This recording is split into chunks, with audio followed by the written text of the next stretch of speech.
Namaste and welcome to the 57th episode of UPSC Prep Decoded, a podcast brought to you by Abhyankar and As so that you can study on the go. I, Khushi Bola, I'm your host for today, and we're in conversation with Mr. Aashay Abhyankar and Ms. Sneha Bhat. A very warm welcome to both of you. As we know that 21st of June is celebrated as International Yoga Day. To begin with, sir, could you just define and make us help us understand what yoga is?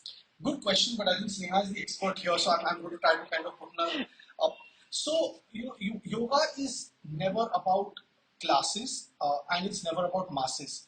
So, I always see that yoga is a journey of self within the self. Right? Many a times, many of the sports that you look at or any kind of extracurriculars that you look at, you would always see that it could probably be a class-based sport, like for example tennis, which is always seen as slightly inaccessible to general people, or you would have mass-based sports, like for example football or cricket. But yoga is not about the masses or the classes. It's completely and entirely got to do with the self. And I believe that it is a journey of oneself to oneself. So that's the way I look at it. Ma'am, would you like to add something to it? So as I mentioned, I'd just like to make a differentiation between yoga and yogasana. So nowadays, yoga has been, a lot of people have been taking up yoga as a sport.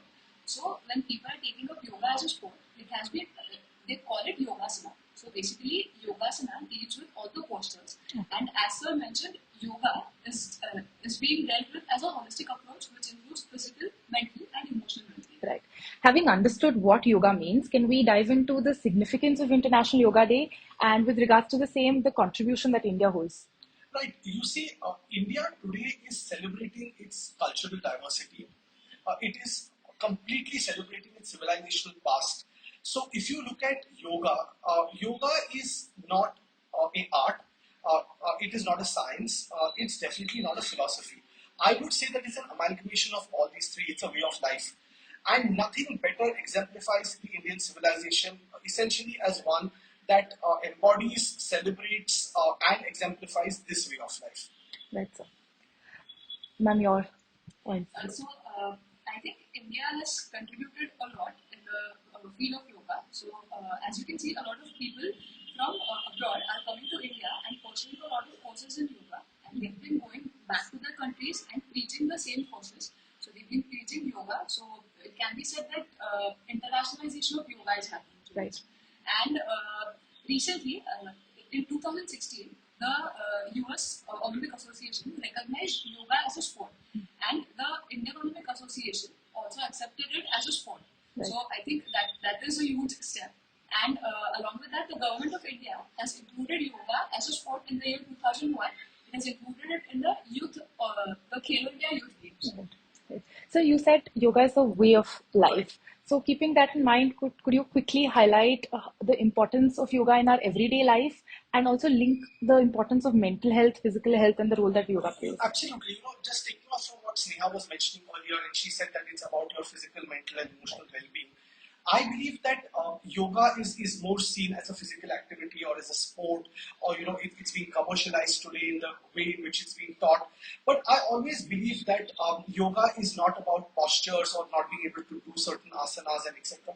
It's more about a methodology. It's about how you approach it, and that method is going to be very unique. It's going to be very distinguished and very, very distinct for every person.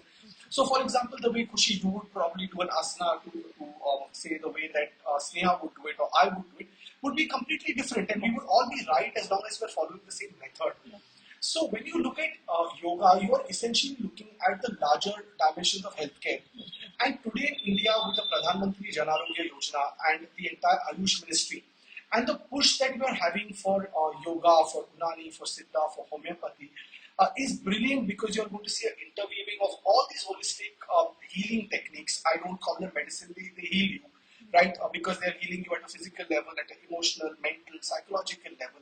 So as a result of that, whether it be for communicable diseases that are generally lifestyle disorders, or whether you look at the non-communicable ones, you would see that there would be a whole lot of focus with yoga being integrated into day-to-day life.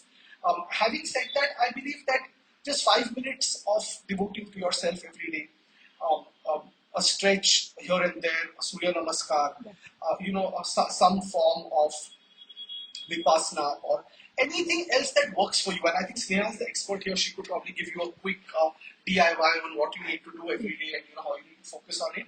But yeah, pretty much just do what works for you and make it work well. That's important. Ma'am, your quick DIYs. As I mentioned about Surya Namaskar, so Surya Namaskar can be considered as a full body workout, and it is a very effective exercise to maintain your heart health. So I'd suggest if you are able to pull in 12 Surya Namaskars on a daily basis, it is as good as half an hour of jog. And apart from that, Surya Namaskar, Yogasana currently has gained a lot of importance, especially after the COVID-19 pandemic. Right. And it has been used as a remedy for psychosomatic disorders. Right.